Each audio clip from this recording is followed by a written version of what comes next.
No force defends a country with greater dedication than its army, honed through rigorous training to face any challenge head-on.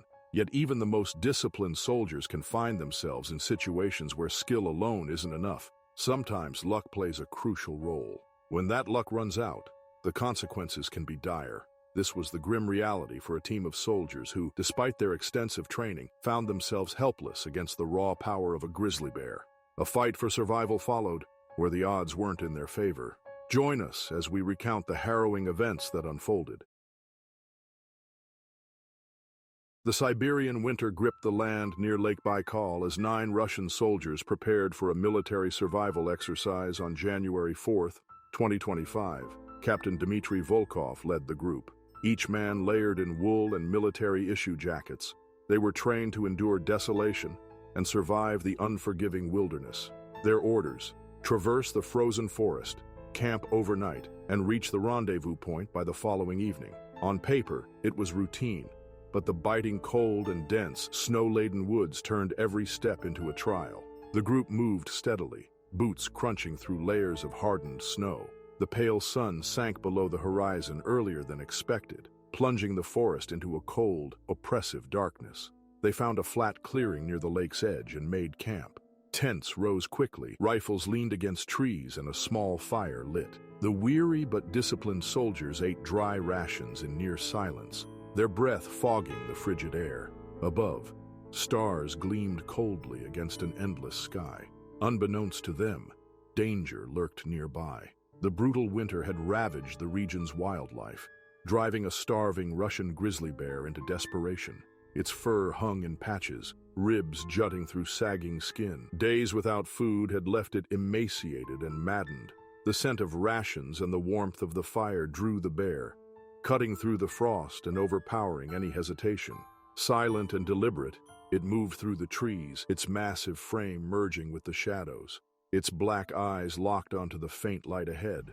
Unaware of the threat, the soldiers extinguished the fire after their meal and retreated to their tents.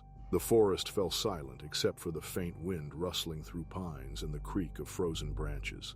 Dmitry, like the others, succumbed to exhaustion, his rifle within arm's reach. Then it struck. The attack began with terrifying suddenness. A blur of muscle and fur exploded into the camp, tearing into the nearest tent with the force of a hurricane. The bear's massive paw swiped through the fabric as if it were paper, its claws catching the soldier inside and dragging him out into the snow. Blood sprayed against the white ground, steam rising as the soldiers' cries of pain pierced the night. Chaos erupted as the men scrambled to react, jolted from their slumber by the feral roars and the sounds of ripping flesh. Captain Dmitry lunged for his rifle, but the bear was impossibly fast. It tore through a second tent, its weight collapsing the structure onto the soldiers inside. A third man, emerging with his knife drawn, was caught mid-step by a thunderous swipe that sent him sprawling into the snow, his chest caved in from the force. The creature's hunger-fueled frenzy was relentless, its movements impossibly quick for something so large. Each swipe of its claws cut through bone and sinew, each bite reduced flesh to ruin. Panic overtook the camp. One soldier managed to fire his rifle, the sharp crack of gunfire echoing through the forest. The bullet struck the bear in the shoulder, but it only enraged the beast further. It charged at the shooter, its jaws closing around his arm and ripping it clean from his body. The man fell, screaming as the bear trampled him into silence. Dmitry shouted orders, though the chaos drowned out his voice. Knives flashed in the moonlight as the remaining soldiers fought back with desperate primal fury, slashing at the bear's flanks and throat. Blood, both human and animal, painted the snow in wide arcs, yet the soldiers were outmatched. The bear's sheer size and unrelenting savagery made their efforts futile. Another soldier was pulled from the fray, his legs kicking weakly as the bear crushed his skull with its jaws. The attack lasted no more than 2 minutes, but felt like an eternity to Dmitry. One by one, his comrades fell, their cries fading into the stillness of the forest. The bear, its fur matted with blood, circled the camp like a specter of death. Dmitry, bleeding from a gash across his side and barely able to stand, was the last to remain. He raised his rifle, his hands trembling from pain and cold, and fired his last shot. The bullet struck the bear in the chest, staggering it momentarily, but the beast roared and lunged. Dmitry collapsed under its weight, the world spinning as pain consumed him. When he opened his eyes, the bear was gone. The camp was a scene of unspeakable carnage. Blood soaked the snow, and the mangled bodies of his comrades lay scattered like broken dolls. The tents were shredded, their contents strewn across the ground. Dmitri, battered and barely alive, forced himself to move. Each breath sent a sharp pain through his chest, but he crawled forward, dragging his body through the crimson-stained snow. He had no clear direction, only the faint hope of survival. After what felt like hours, Dmitri spotted the faint glow of a ranger station's lights in the distance. Summoning the last reserves of his strength, he crawled toward it, leaving a trail of blood behind. By the time he reached the station, he was on the verge of unconsciousness, his vision fading in and out. The rangers found him collapsed at their doorstep, his face pale and his body trembling from blood loss and hypothermia. Dmitri's injuries were severe, but he was alive, a miracle in the face of such devastation. The authorities were notified, and a team was dispatched to the site of the attack. What they found confirmed Dmitri's account. The camp was a massacre, the ground littered with the remains of the soldiers. Tracks in the snow showed where the bear had retreated into the wilderness. In the following days, a team of hunters tracked and killed the bear. The massive creature, still gaunt despite its size, was an aberration, a desperate predator driven beyond reason by starvation. Dmitri, the lone survivor, remained hospitalized for weeks, his body scarred and his spirit haunted by the events of that night. The story of the attack spread quickly, a grim reminder of nature's unforgiving power and the fragility of human strength in the face of such primal fury. Adam Perez had always been drawn to the wild. At 34, the backpacker and nature enthusiast had spent much of his adult life exploring some of North America's most remote and untouched landscapes. The wilderness wasn't just a passion for him, it was an escape, a refuge from the noise of modern life. His social media feed was filled with snapshots of breathtaking mountain vistas, dense forests, and candid moments with wildlife, each post a testament to his adventurous spirit and deep respect for nature. In September 2019, Adam set his sights on a national forest in a small portion of the Beartooth Mountains, located north of the Clark's Fork of the Yellowstone River, Wyoming, a sprawling, rugged wilderness stretching over 2 million acres. Known for its dramatic peaks, shimmering streams, and abundant wildlife, the national forest was beautiful and untamed, a perfect destination for someone like Adam. With little more than his well-worn backpack, a camera, and enough supplies to last him a week, Adam embarked on his journey, eager to immerse himself in the forest's pristine solitude. The days were unseasonably warm for early autumn. As he trekked through winding trails and crossed rocky outcrops, Adam marveled at the changing colors of the foliage. Golden aspens shimmered in the sunlight, their leaves whispering in the gentle breeze. Wildlife sightings were plentiful, elk grazing in distant meadows, hawks circling overhead, and the occasional fox darting across the trail. Adam was careful to keep his distance, snapping photos from afar and respecting the unwritten rules of the wild. On his 5th trek day, Adam reached a secluded stream surrounded by towering pines. The water was crystal clear, rushing over smooth stones, and the spot seemed ideal for a short rest. He set his pack down, refilled his water bottle, and sat on a moss-covered rock, soaking in the serene beauty around him. That's when he saw a grizzly bear, perhaps 70 yards away, moving cautiously along the stream's edge. Adam froze, his heart racing as he watched the massive animal. Though imposing in size, the bear didn't seem immediately aggressive. It sniffed at the air and glanced in his direction, but didn't approach. Adam had encountered bears before during his hikes, and knew the importance of remaining calm. Slowly, he retrieved his camera and began snapping photos, his excitement outweighing his caution. But the bear didn't leave. Instead, it edged closer to the water, its dark eyes fixed on Adam. The hiker felt a strange mix of exhilaration and unease. He told himself the bear was curious, likely drawn by the scent of his trail mix or the jerky stashed in his bag. Adam decided to try something he'd never done before, offering food to a wild animal. He pulled a protein bar from his pack, unwrapped it, and held it out, breaking a cardinal rule of the wilderness. The bear hesitated, its massive head tilting slightly as it considered the offering. Then, with surprising speed, it crossed the stream and approached him. Adam tossed the bar onto the ground several feet away. The bear sniffed it, then devoured it in seconds. A thrill coursed through Adam.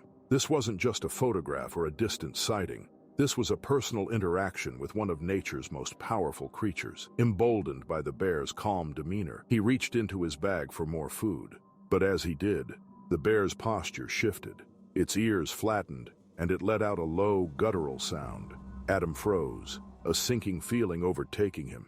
He tried to back away, but the bear advanced, closing the distance between them in seconds. The air seemed to thicken, the tranquil forest suddenly alive with tension. Adam's instincts screamed at him to run, but he knew better. Running would only trigger the predator's chase response. Instead, he held his ground, raising his arms to make himself appear larger. The bear wasn't deterred. With a ferocious roar, it charged, its massive body moving with terrifying speed. Adam stumbled backward, tripping over a root and falling hard onto the rocky ground. The bear was on him instantly, its claws raking across his chest, tearing through his jacket and skin. Pain exploded through Adam's body as he struggled beneath the immense weight of the animal. Desperately, he kicked and thrashed, trying to free himself. He grabbed a nearby branch and struck the bear with all his strength, but it barely reacted. The animal's power was overwhelming, its snarls deafening as it clawed and bit. Driven by a primal aggression, blood soaked the ground beneath them, the metallic scent mingling with the earthy aroma of the forest. Adam's vision blurred as adrenaline surged through him. He tried to roll away, but the bear swiped at him again, its claws tearing into his leg. His screams echoed through the wilderness, unheard by any other human. The struggle felt endless, every second a brutal fight for survival. In desperation, Adam reached for the bear spray strapped to his backpack. His hands, slick with blood, fumbled with the canister. Before he could deploy it, the bear delivered a crushing blow to his side, sending him sprawling. The spray fell from his grasp, disappearing into the undergrowth. The attack was unrelenting, the bear's fury unyielding. Eventually, it seemed to lose interest, its instincts satisfied. It stood over Adam's broken body for a moment, its breath heavy and steaming in the cool air. Then, just as suddenly as it had begun, the attack was over. The bear lumbered away, disappearing into the forest, leaving a trail of destruction in its wake. Adam lay motionless on the ground, his body battered and bleeding, his breath shallow. The forest was silent once more, the serenity cruel in its indifference. Days later, a search party found his remains near the stream, partially covered by leaves and dirt where the bear had attempted to cache him. The gruesome discovery shocked the searchers and served as a sobering reminder of the dangers of the wilderness. Wildlife experts later determined that Adam's decision to feed the bear had likely triggered the attack. By offering food, he had broken the delicate boundary between humans and wild animals, causing the bear to associate people with an easy meal. The bear's frustration and hunger turned to aggression when the food ran out.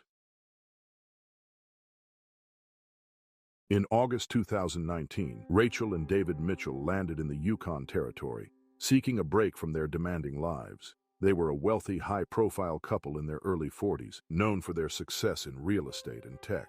Their carefully curated adventures often played out in front of a large online audience. This trip, however, was different. They had come to escape, not just the world, but the endless screens and connections that defined their daily lives. Their chosen lodge was remote, accessible only by seaplane, and promised privacy and comfort deep in the wilderness. Days could be spent hiking, fishing, or exploring, followed by evenings of gourmet meals, heated floors, and hot tubs overlooking dense forests. It was nature packaged for luxury, an ideal compromise for the Mitchells, who sought the thrill of the wild without sacrificing ease. Their reputation for risk often led them to ignore limits. On their first day, Rachel posted a photo of the sweeping landscape with the caption, "Untamed Beauty. This is where we thrive." That evening, over venison served by the lodge's chef, David even joked about taming the wild. Their guide, a seasoned outdoorsman, didn't share their confidence. He warned them of the dangers of August, when grizzly bears roamed the area, driven to scavenge and build fat reserves for winter. He stressed the importance of carrying bear spray and sticking to marked trails. The Mitchells listened, nodded, and moved on, their focus already elsewhere. But David dismissed the concerns.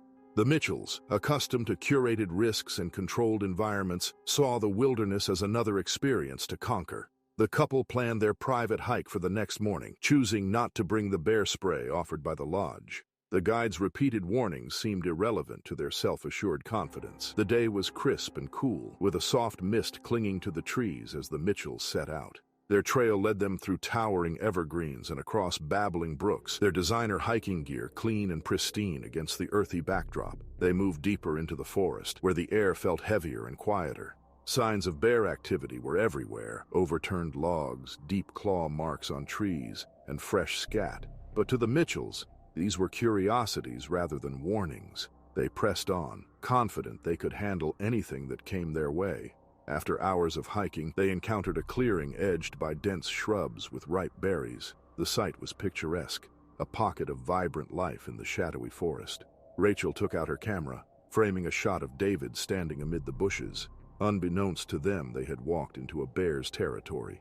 A female grizzly concealed nearby was watching them intently. She had been feeding, her focus sharpened by the need to protect her space and ensure her survival. The moment she felt threatened, her decision was instantaneous. With shocking speed, the bear erupted from the brush, her enormous frame hurtling toward the couple. David barely had time to register the movement before she was upon him.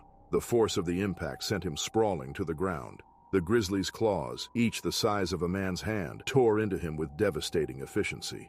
Blood soaked the earth as the bear delivered a fatal bite to his neck, silencing him instantly. Frozen for a split second, Rachel turned and ran, her adrenaline surging as she scrambled away from the horrifying scene.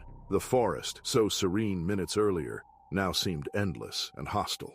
Rachel's panicked flight was no match for the grizzly's speed. She stumbled over roots and rocks, her breathing ragged and desperate. The bear, driven by primal instinct, caught up to her quickly. Rachel felt a crushing blow to her back as the bear's massive paw struck her, sending her crashing to the ground. Pain erupted through her body as the animal's claws tore into her shoulder and side. Pinned beneath the bear's weight, Rachel's world became a blur of pain and chaos. She fought with every ounce of strength, clawing at the ground, trying to shield herself with her arms. The grizzly, growling low and menacing, mauled her with terrifying precision. Rachel's screams tore through the forest, her voice raw and guttural as she struggled for survival. Each movement seemed to enrage the bear further. Her body was a patchwork of deep gashes and punctures, blood soaking her clothes and pooling beneath her. At some point, the bear's focus wavered. Perhaps it decided Rachel was no longer a threat, or was distracted by another scent. The grizzly backed off, snorting loudly before lumbering into the forest. It left Rachel broken and motionless on the forest floor.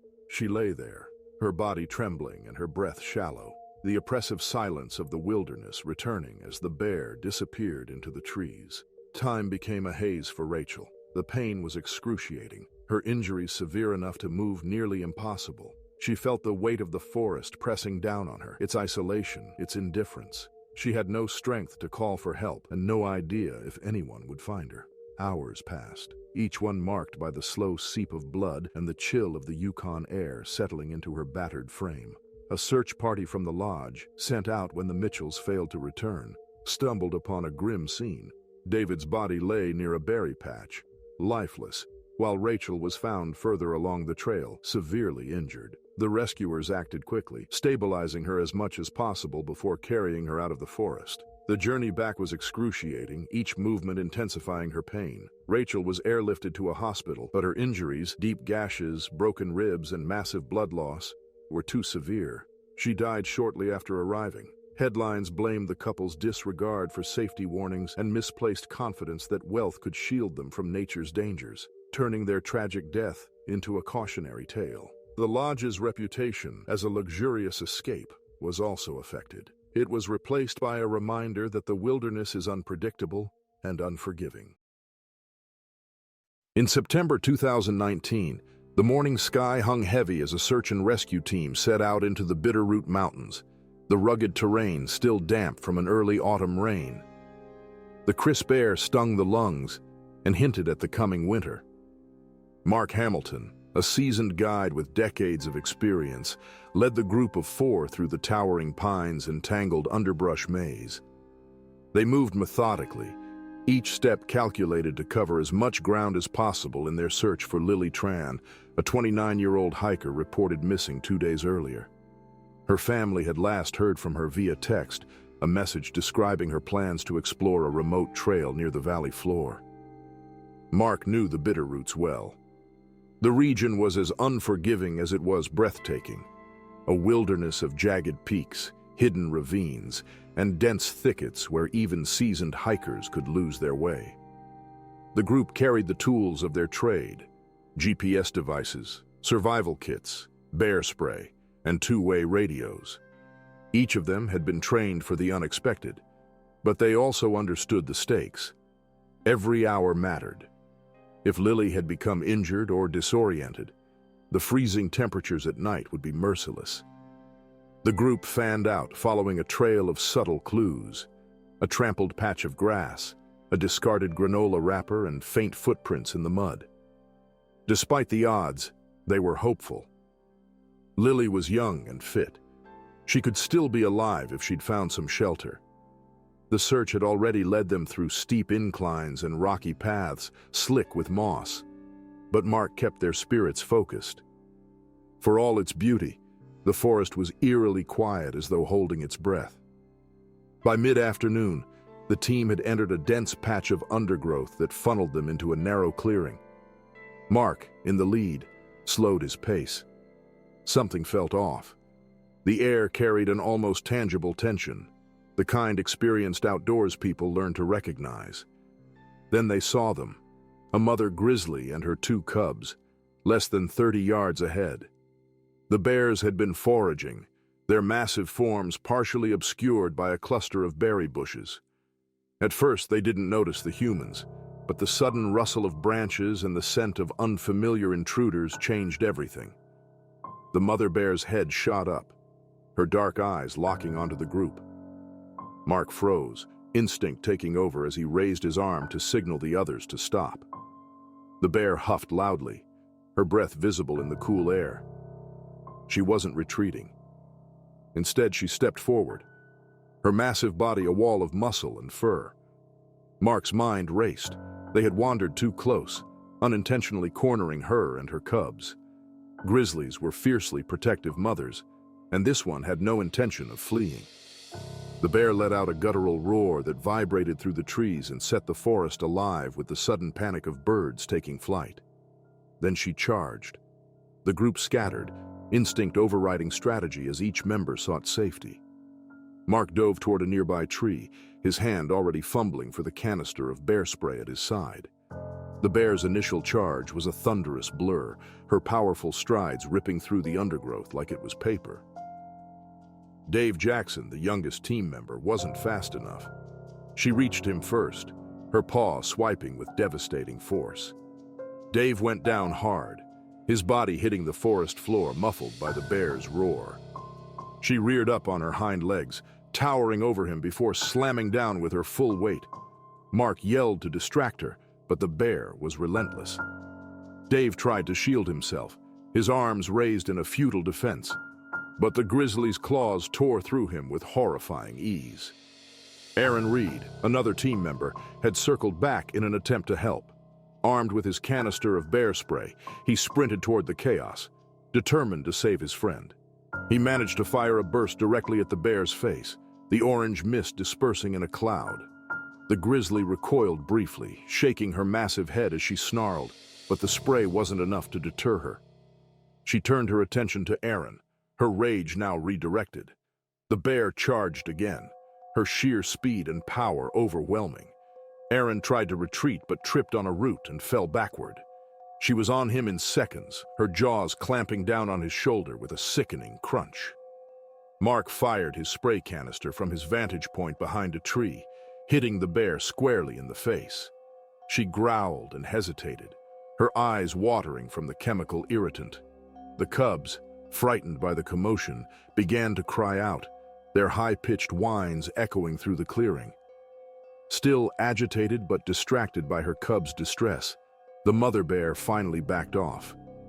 She lumbered away toward the undergrowth, her growls fading as she rejoined her offspring. The attack was over, but the damage was done. Mark scrambled out of his hiding spot, his breath ragged as he surveyed the scene. Dave lay motionless, his body mangled beyond recognition. Aaron was still alive, but barely. His breathing was shallow, his chest rising and falling with effort. Blood pooled around him, staining the forest floor. Mark rushed to his side, applying pressure to the wounds. but it was clear there was little he could do. Aaron's injuries were catastrophic, and within minutes, he succumbed to them. Shaken and exhausted, Mark and the remaining team member, a volunteer named Sarah, regrouped. Straining their voices, they radioed for help, reporting the attack and requesting an evacuation. The forest, once so serene, now felt like a battleground. Several hours later, as the search resumed with reinforcements, they found Lily. She had taken shelter in a small rocky alcove, her body bruised and her clothes torn but otherwise unharmed. She had survived on a small stash of food and by drinking from a nearby stream. When she heard the search team approach, she cried, the relief washing over her in waves. The discovery of Lily was bittersweet. The joy of finding her alive was overshadowed by the loss of Dave and Aaron, whose sacrifices had made the rescue possible. The aftermath of the attack sparked intense debate among wilderness experts and policymakers. Questions arose about the protocols for search operations in bear territory and whether the risks outweigh the benefits. Mark, haunted by the memories of that day, withdrew from active search and rescue missions. The forest, once his sanctuary, now felt tainted by tragedy. As Jake Lawson pressed through the dense wilderness, the summer sun dipped low over a national forest in Montana. This was his world, wild, untamed beauty that had made his YouTube channel, Jake's Wild Escapes, a sensation. With over 5 million subscribers, Jake was known as the ultimate survivalist, unafraid to face nature's most unforgiving challenges. His latest adventure, a solo camping trip in Grizzly Bear country, was designed to push the limits and captivate his audience.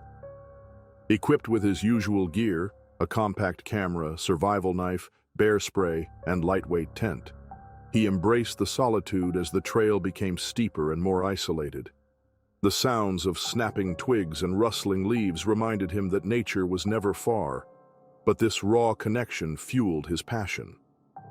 By late afternoon, he discovered a small clearing by a stream. Framed by wildflowers and towering trees, the spot was ideal for filming. Jake set up his camera and shared insights on the day's hike, water purification, and fire making. His calm, confident demeanor made him a role model for his viewers, and at that moment, he felt invincible. What Jake didn't notice were the subtle signs around him. Scattered berries lay crushed along the ground, a telltale sign of a bear's recent visit. Deep claw marks etched into a nearby tree hinted at a large grizzly staking its claim. But Jake, focused on creating the perfect shot and eager to film another night of authentic wilderness survival, dismissed these clues as insignificant. As dusk fell, Jake built a small campfire, its warm glow cutting through the encroaching darkness. He cooked a simple meal over the flames, the smell of sizzling meat wafting into the night air. The camera captured every moment, the crackling fire, the stars emerging in the inky sky, Jake's musings on the beauty of solitude. He felt at peace, unaware that the aroma of his dinner had drifted beyond the clearing and into the nose of a grizzly bear. The bear, a massive female weighing close to 600 pounds, had been foraging nearby. Drawn by the smell and alerted by the unfamiliar flicker of firelight, she approached cautiously. Grizzlies were curious by nature but also territorial, and the sudden presence of a human so close to her feeding ground was an unwelcome intrusion. Jake turned in for the night, his camera set to record the fire's dying embers. He slipped into his tent, his mind filled with plans for tomorrow's filming. The forest, however, had other plans. The bear arrived at Jake's campsite just before midnight. Her powerful nose led her to the remnants of his dinner, but the lingering scent of human sweat and food wrappers stirred her unease. She prowled the edge of the clearing, her ears twitching as she sniffed the air. Then, with a low grunt, she lumbered toward the tent, curious and agitated. Jake awoke to heavy breathing and the unmistakable crack of twigs under immense weight. His heart raced as the bear's shadow loomed against the tent's thin fabric. The grizzly let out a huff, its warm breath condensing in the cool night air, and then, with a sudden burst of aggression, swiped at the tent with her massive paw. The thin nylon shredded instantly, and Jake scrambled out, grabbing the bear spray clipped to his pack. The bear reared onto her hind legs, a towering figure of raw power. She roared, the sound echoing through the forest and sending a jolt of primal fear through Jake's body. He raised the canister and fired a spray, the orange mist enveloping the bear's face. Momentarily stunned, the bear backed off, shaking her head violently. Jake took the opportunity to retreat, his camera still recording the chaos. But the bear's retreat was brief. Agitated and now enraged, she charged. Jake's instincts kicked in, and he tried to make himself appear larger, shouting and waving his arms. But the bear's focus was unwavering. She lunged at him, her claws raking across his side with terrifying force. Jake fell to the ground, gasping as pain radiated through his body. He fumbled for his knife, his movements frantic and desperate. The bear wasn't deterred. She came at him again, her jaws clamping down on his shoulder. Jake thrashed and stabbed upward, his blade striking her thick hide but barely penetrating. The grizzly swatted at him, her claws tearing into his chest. Each blow felt like being hit by a sledgehammer. Jake's screams echoed through the forest, a chilling soundtrack to his struggle. The still rolling camera captured the entire attack, the bear's furious strength, Jake's desperate fight, and the horrific sounds of the encounter. Blood soaked the ground as Jake's movements grew weaker. The bear, satisfied that the threat had been neutralized, finally relented. She sniffed the air, turned, and lumbered back into the forest, her massive form vanishing into the shadows. By morning, the forest was eerily silent. A group of hikers discovered Jake's campsite while following the faint trail of smoke from his fire. The scene was grim. Jake's torn and bloodied body lay sprawled near the remnants of his tent, his camera still pointed toward the clearing. The hikers called authorities, who arrived hours later to recover his remains and secure the area. The footage on Jake's camera revealed the full horror of the attack. The video leaked online shortly after the investigation quickly went viral. Millions watched in shock and disbelief as the harrowing events unfolded. For many, it was a stark reminder of the dangers of underestimating nature. Jake's death sparked widespread debate about the ethics of filming wildlife and the fine line between adventure and recklessness. Experts criticized his lack of preparation, pointing out that camping so close to a bear-feeding area and failing to secure his food had been fatal mistakes. Others, however, argued that his death was a tragic accident, a consequence of pushing the boundaries of human endurance in the wild. In the following months, Jake's wild escapes became a cautionary tale symbolizing humanity's fragile place in the natural world. His channel, once filled with thrilling adventures, became a digital memorial.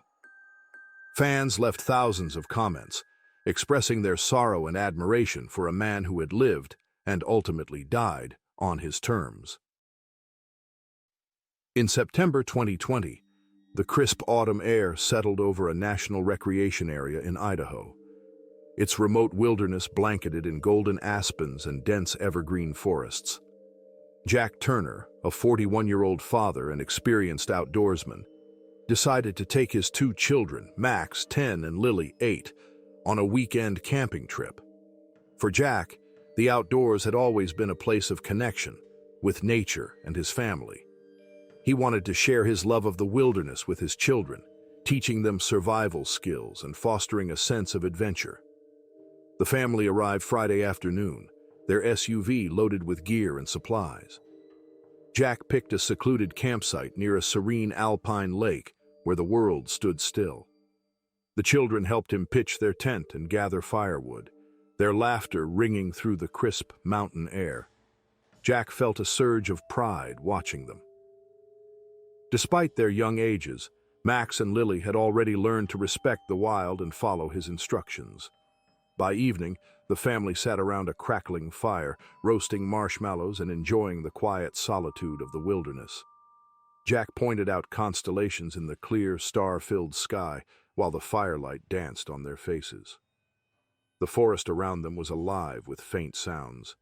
the rustle of leaves, the occasional hoot of an owl, and the distant murmur of the lake's gentle waves. It felt like the perfect escape from the distractions of everyday life. The next morning, Jack decided to take the children on a short hike to explore the area. He packed snacks, a first aid kit, and his trusty bear spray, always cautious despite his confidence in the wilderness. They followed a faint trail that wound through towering pines and overgrown meadows, their boots crunching against fallen leaves. Jack pointed out animal tracks along the path and explained how to identify different species. Max and Lily listened intently, fascinated by their father's knowledge. Unbeknownst to them, their hike brought them dangerously close to a black bear's den. The bear, a mother with 2 cubs, had been foraging nearby. Black bears are typically solitary and avoid humans, but a mother bear fiercely protects her cubs. The family's scent and footsteps alerted the bear to their presence, sparking her instinct to defend her territory. After the hike, Jack and the children returned to camp, unaware of the looming danger. The afternoon passed peacefully, with the kids skipping stones across the lake while Jack prepared dinner. The smell of cooking filled the air, mingling with the earthy scent of pine and damp soil. The forest seemed calm, but the subtle signs of the bear's presence were there: broken branches, fresh claw marks on a tree trunk, and a faint trail leading toward the campsite. As dusk fell, the family gathered around the fire once more. The trees' shadows stretched long and dark, and the woods were quiet except for the occasional crack of a distant branch. Jack kept the bear spray close by, a routine precaution he'd taken on every trip. He felt confident that their camp was secure.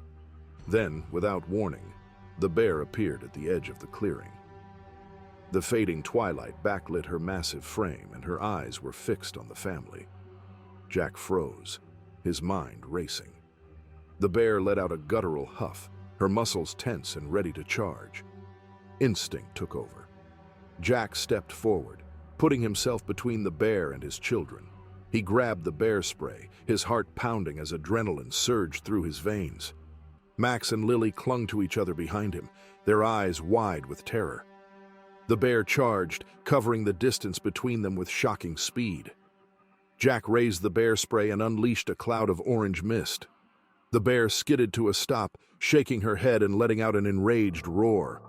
Jack yelled and waved his arms, trying to appear larger, but the bear was undeterred. She charged again, her massive paws pounding the ground. Jack fought with everything he had, using the bear spray and whatever he could grab to fend her off. He threw rocks, swung a branch, and shouted at the top of his lungs. The bear swiped at him, her claws tearing through his jacket and leaving deep gashes in his chest and arms. Blood soaked his clothes as he stumbled but refused to back down. The children screamed as they watched their father battle the bear. Jack focused on protecting them, his voice cutting through the chaos as he urged them to run. Max and Lily hesitated, but the sheer terror in their father's tone spurred them into action. They fled into the forest, their small feet pounding the uneven ground as they raced toward safety. Behind them, the struggle continued. The bear pinned Jack to the ground, her powerful jaws clamping down on his shoulder. He thrashed and struck at her with his fists, his strength fading as the attack wore on. The bear finally released him and stood over his broken body, huffing and growling. Satisfied that the threat was neutralized, she turned and lumbered back into the woods, disappearing into the shadows. Max and Lily ran until their legs gave out, their lungs burning and tears streaming down their faces. They stumbled upon a narrow dirt road and followed it until they reached a small ranger station, the lights glowing like a beacon in the dark. Exhausted and terrified, they burst into the station, where rangers immediately sprang into action. By the time authorities reached the campsite, it was too late. Jack's lifeless body lay near the extinguished fire, his wounds a testament to his bravery. The bear was nowhere to be found, having retreated deep into the forest with her cubs.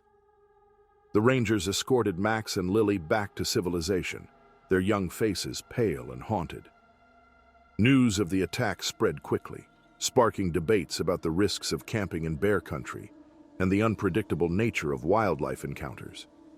Experts pointed out that Jack had done everything right, carrying bear spray, keeping his food secured. But sometimes, even the most experienced outdoors people couldn't anticipate nature's fury. In the weeks that followed, Max and Lily struggled to process the loss of their father. Once a place of joy and discovery, the wilderness had become a source of fear and grief. Jack's sacrifice, however, became a symbol of parental love and courage. His story served as a reminder of the delicate balance between humans and the wild, and the respect required to navigate such unforgiving terrain.